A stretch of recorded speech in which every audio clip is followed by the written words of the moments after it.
Stock market पे ज्ञान का आज हमारा लेक्चर नंबर 4 है। इससे पहले मैं 3 लेक्चर ऑलरेडी अपने यूट्यूब चैनल पे अपलोड कर दिया हूँ। अगर आपने नहीं देखा है तो ज़रूर से जा कर के 3 लेक्चर तक आप कंप्लीट कीजिए। अगर नहीं भी करेंगे तो फिर भी ये लेक्चर आपको बहुत अच्छे से समझ में आएगा, क्योंकि आज हम बात करेंगे हमारा टॉपिक है आज का मार्केट टर्मिनोलॉजी। इसमें हम छोटे छोटे टॉपिक जो है हमारा, जो कि फ्यू मिनट्स की टॉपिक है, तो उसको मैंने एक ही वीडियो में कवर करूंगा दोस्तों। आज इसी वीडियो पे इसी टॉपिक पे बात होगा। तो सबसे पहले हम बात करते हैं दोस्तों डीमेट अकाउंट। डीमेट अकाउंट क्या होता है? डीमेट अकाउंट एक ऐसा अकाउंट है जिसमें कि आप जब सिक्योरिटीज़ को परचेस करते हैं इलेक्ट्रॉनिक फॉर्म में, उसको हम होल्ड कर सकते हैं। मतलब अगर आपके पास डीमेट अकाउंट नहीं रहेगा तो आप सिक्योरिटीज़ को होल्ड नहीं कर सकते हैं। तो इसलिए डीमेट अकाउंट हमको रखना पड़ता है सिक्योरिटीज़ को होल्ड करने के लिए, ठीक है। और ये डीमेट अकाउंट हमको कौन प्रोवाइड करता है? जो हमारा ब्रोकर रहता है, जिसके प्लेटफॉर्म से हम ये सिक्योरिटीज़ को परचेस करते हैं, वो हमको डीमेट अकाउंट फैसिलिटी प्रोवाइड करता है। अब हम बात करते हैं ट्रेडिंग अकाउंट। ट्रेडिंग अकाउंट क्या होता है? ट्रेडिंग अकाउंट हमको ये फैसिलिटी प्रोवाइड करता है कि जब हम कोई स्टॉक को परचेज करते हैं तो वो परचेज कैसे कर सकते हैं, उसका परचेस का ऑर्डर प्लेस करता है ये ट्रेडिंग अकाउंट इन एक्सचेंज। मतलब हमको एक ब्रोकर एक प्लेटफॉर्म प्रोवाइड किया, अब उस प्लेटफॉर्म के थ्रू ये ट्रेडिंग अकाउंट के थ्रू ये प्लेस ऑर्डर होगा कहाँ? एक्सचेंज में, मार्केट में, तब जा कर के मेरा ऑर्डर एग्जीक्यूट होगा। तो इसलिए ट्रेडिंग अकाउंट का काम ये है। और ये भी ट्रेडिंग अकाउंट भी हमको ब्रोकर ही फैसिलिटेट करता है। एक्चुअली में जब हम किसी भी ब्रोकर का प्लेटफॉर्म को यूज करते हैं तो उसमें वो हमको 2 चीज़ प्रोवाइड करता है, एक डीमेट कम ट्रेडिंग अकाउंट, ठीक है। एंट्री इन मार्केट, मतलब मार्केट में हम कैसे एंट्री ले सकते हैं, मार्केट में एंट्री लेने क्या क्या प्रोसीड्योर है, किस तरह से हम एंट्री ले सकते हैं मार्केट में। तो दोस्तों मार्केट में एंट्री हम लॉन्ग पोजीशन से भी ले सकते हैं या तो शॉर्ट पोजीशन से भी ले सकते हैं, ठीक है। लॉन्ग पोजीशन का क्या मतलब है? लॉन्ग पोजीशन का मतलब है कि हम परचेस कर रहे हैं, कोई भी सिक्योरिटीज़ परचेस कर रहे हैं तो हम कहते हैं कि हम लॉन्ग पोजीशन लिए हैं मार्केट में, ठीक है। तो लॉन्ग पोजीशन लेने का मतलब है कि हम सिक्योरिटीज़ को परचेस करके होल्ड कर रहे हैं। अगर हम एक बार मार्केट में एंट्री करते हैं तो हमको मार्केट से एग्जिट भी करना पड़ता है, दैट इज़ स्क्वायर ऑफ भी करना पड़ता है। तो अगर हम लॉन्ग पोजीशन लिए हैं तो इसका अपोजिट पोजीशन, दैट इज़ हमारा शॉर्ट पोजीशन लेकर के हमको मार्केट से एग्जिट करना पड़ेगा, ठीक है। तो हम लॉन्ग पोजीशन अगर लेते हैं मार्केट में, यानी कि बाय करते हैं किसी भी सिक्योरिटीज़ को, और हम सिक्योरिटीज़ को कब बाय करते हैं? देखिए दोस्तों कि हम एक ये ग्राफिकल रिप्रेजेंटेशन, ग्राफिकल एग्जांपल के थ्रू आपको मैं समझाने का कोशिश किया हूँ कि मानते हैं कि एग्जांपल है ये, मानते हैं अभी किसी भी स्टॉक का प्राइस 100 रुपया चल रहा है, ठीक है। तो और हमको ये एक्सपेक्टेड है, हमको ऐसा लग रहा है कि आने वाले समय में ये इसकी प्राइस बढ़ेगी। तो जब हम ये सोच रहे हैं कि आने वाले टाइम पे इसकी प्राइस बढ़ेगी तो हमको बेटर है कि हमारे लिए आज इस स्टॉक को खरीद लेना और इसको होल्ड करना, ठीक है। आज हम इस स्टॉक को खरीद के होल्ड करेंगे, ठीक है। तब तक होल्ड करेंगे जब तक ये मेरा एक्सपेक्टेड प्राइस पे मीट ना कर जाए। जब ये मेरा एक्सपेक्टेड प्राइस मीट कर जाएगा तो हम उसको सेल कर देंगे, यानी कि यहाँ पे हम बाय किए, यानी कि हम लॉन्ग पोजीशन क्रिएट किए मार्केट में। अब हमको इससे लॉन्ग पोजीशन लेकर के मार्केट में हम क्या किए? एंट्री किए, ठीक है। अब हमको एग्जिट करना पड़ेगा सेल पोजीशन, मतलब कि शॉर्ट पोजीशन लेकर के एंट्री एग्जिट कर जाएंगे, यानी कि स्क्वायर ऑफ कर जाएंगे। तो इस तरह से ही मार्केट में एंट्री और एग्जिट होता है। उसी तरह इसका वाइस वर्सा समझ लीजिए, शॉर्ट पोजीशन यानी कि सेल, पहले ही हम सेल करेंगे तो आप ये बोलेंगे, एक क्वेश्चन मार्क ये लगाएंगे कि आप पहले से सेल कैसे कर सकते हो जब आपके पास स्टॉक ही नहीं है? स्टार्टिंग में कैसे होगा? मतलब कि सेल कैसे कर सकते हो आप स्टार्टिंग में जब स्टॉक पहले से, कैसे किसी के पास पहले से स्टॉक हो सकता है वो सेल कर लेगा? तो ये तो इक्विटी सेगमेंट में नहीं हो सकता है, नॉर्मल जो हम लॉन्ग टर्म के लिए इन्वेस्टमेंट करते हैं उसमें तो नहीं हो सकता है, बट इंट्राडे ट्रेडिंग में ये पॉसिबल है क्योंकि वहाँ T+2 डे का टाइम मिलता है, तो उसमें वो ये पॉसिबल है। तो ये पूरा जो शॉर्ट सेल होता है इंट्राडे में कैसे होता है वो मैं एक सेपरेट वीडियोस के लिए मैं बनाऊंगा, तो उसमें ये मैं पूरा करके दिखाऊंगा। बट अभी के लिए आप ये समझिए कि हम शॉर्ट सेल स्टार्टिंग में भी कर सकते हैं, मतलब कि हम एंट्री ले सकते हैं शॉर्ट पोजीशन लेकर के, मतलब सेल करके एंट्री लिए। हमको लग रहा है कि अभी मेरा प्राइस मान लीजिए 105 है, ठीक है, किसी भी स्टॉक का मान लीजिए अभी इसका प्राइस 105 है, तो अब 105 है, यानी कि ज़्यादा प्राइस अभी है और हमको ये लग रहा है कि आने वाले टाइम में मार्केट फॉल करेगा, आने वाले टाइम में मार्केट फॉल करेगा। तो हम क्या करेंगे, अभी इसको बेच देंगे, यानी कि हम मार्केट में एंट्री लेंगे। ठीक है, मार्केट में हम एंट्री ले रहे हैं, अभी हम जान रहे हैं कि एक स्टॉक का प्राइस है 105 रुपया और हमको लग रहा है कि आने वाले टाइम में मार्केट 100 रुपया पे चला जाएगा।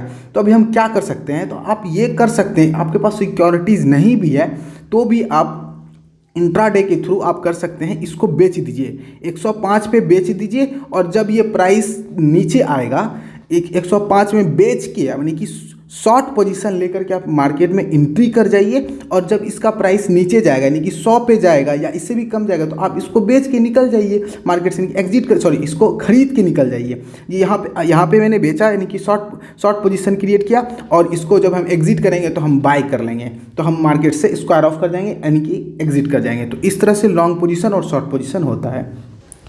अब हम बात करेंगे दोस्तों बुल मार्केट और बेयर मार्केट। आपने बहुत बार सुना होगा कि मार्केट अभी बुल पे है, यानी कि मार्केट क्या हो रहा है, बुल पे है, यानी कि मार्केट अप ट्रेंड मार्केट है, मतलब कि मार्केट बुल मार्केट का कहने का मतलब क्या, जितना भी हमारा इंडेक्स है वो सारा अपवार्ड चल रहा है, मतलब अप ट्रेंड है, वो ऊपर चल रहा है, किसी का कोई नीचे नहीं, डाउन नहीं कर रहा है, पूरा एकदम ग्रीन चल रहा है सब जगह पे। तो उसमें क्या बोला जाता है कि आपका मार्केट बुल है, एकदम ऊपर की ओर जा रहा है, तो उस मार्केट को हम लोग बोलते हैं बुल मार्केट। जो ये बुल का जो शब्द है, ये बुल का जो वर्ड है एक एनिमल से आया है। ये एनिमल जो बुल है हमारा, ये एनिमल का क्या होता है, जब ये यानी कि हमला करता है तो ये ऊपर की ओर हमला करता है। इसका जो सिंग है दोस्तों ये ऊपर की ओर हमला करता है, यानी कि ऊपर चलाता है अपना ये सर को, तो इसलिए ये ऊपर चलाता है, तो इसका मतलब ये इंडिकेट करता है मार्केट ऊपर भाग रहा है। तो इसमें क्या होता है कि पूरा ग्रीन मार्केट रहता है, एकदम पॉजिटिव न्यूज है ये हमें हमेशा मार्केट के लिए, तो ये बुल मार्केट को इंडिकेट करता है।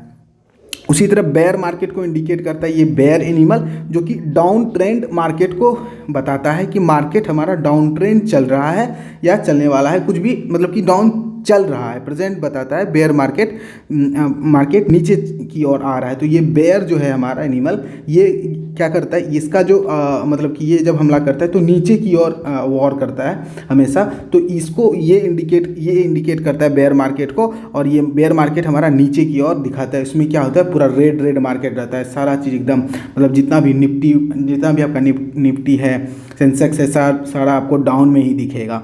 तो ये हमारा बेयर मार्केट है। अब हम बात करेंगे दोस्तों बिड प्राइस और आस्क प्राइस। बिड प्राइस और आस्क प्राइस क्या होता है कि बिड प्राइस होता है दोस्तों जब कोई बायर जो होता है हाईएस्ट प्राइस पे करने के लिए रेडी रहता है कोई भी स्टॉक को परचेज करने के लिए, तो मैंने वही लिखा है bid price the highest price a buyer is willing to pay for a security.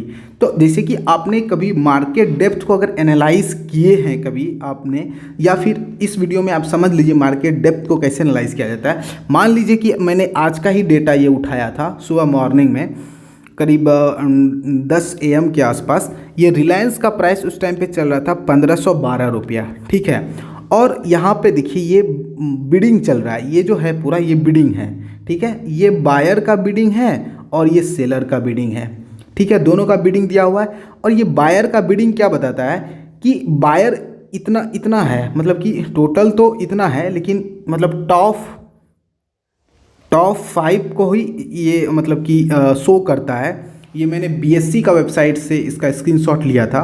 ये टॉप 5 को इंडिकेट करता है, तो इसमें ये दिखाता है कि सबसे ज़्यादा कौन बायर विलिंग है पे करने के लिए, ठीक है। सबसे ज़्यादा कौन बायर है विलिंग है पे करने, सबसे ज़्यादा प्राइस मतलब क्या, सबसे ज़्यादा प्राइस कौन बायर है पे करने के लिए एक स्टॉक को परचेस करने के लिए। तो अगर अभी का मार्केट प्राइस 1512 रुपया चल रहा है तो एक बायर बोल रहा है कि हम सबसे ज़्यादा देंगे इसके लिए 1510 रुपया 0.55 ये इसके लिए पेमेंट करने के लिए तैयार है। फिर उससे कम ये है, फिर उससे भी कम ये है, उससे भी कम ये है। तो इस तरह से जो सबसे ज़्यादा पे करने के लिए तैयार है उसको उस प्राइस को बोलते हैं बिड प्राइस।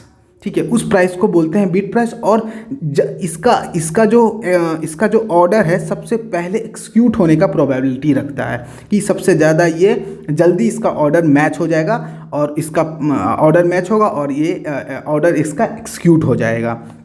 तो यही है बिड प्राइस कि जो हाईएस्ट प्राइस वो पे करने के लिए रेडी रहता है कोई भी स्टॉक को परचेस करने के लिए।